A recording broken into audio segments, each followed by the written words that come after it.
Барлықтарыңызға сәлем достар, мынандай өте дәмді, әдемі шығатын жұмсақ кекс дайындайтын боламыз. Сіздер де жасап көріңіздер. Ал кеттік. Ең алдымен бізге 2 жұмыртқаны шағып алып, үстінен қантты қосып, миксермен ағарғанша көпіртіп аламыз.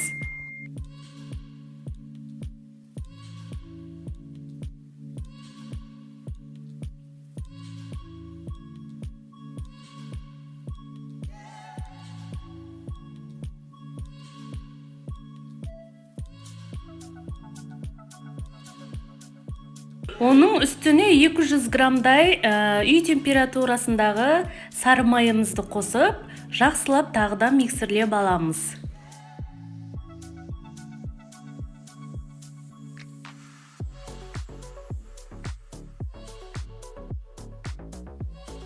Сосын достар, сметананы қосамыз, сүт қоссаңыздар да болады.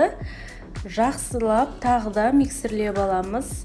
Одан соң үстіне ұн мен қопсытқышты араластырып, қосып, аз-аздан қоса отыра араластырып, жұмсақ қамыр дайындайтын боламыз.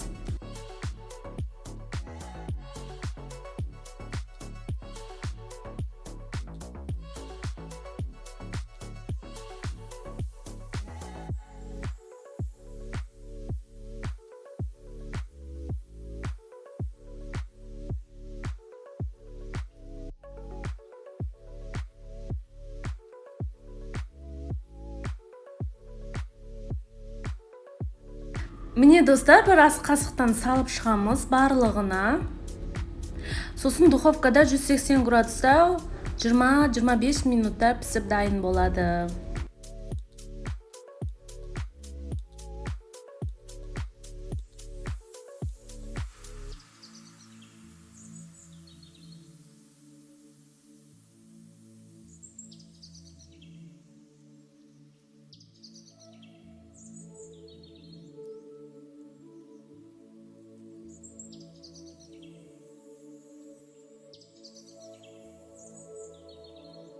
Міне достар, біздің кекстеріміз әп-әдемі болып, пісіп дайын болды.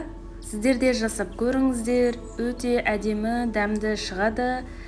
Өздеріңіз көріп тұрғандарыңыздай жұп-жұмсақ ас болсын.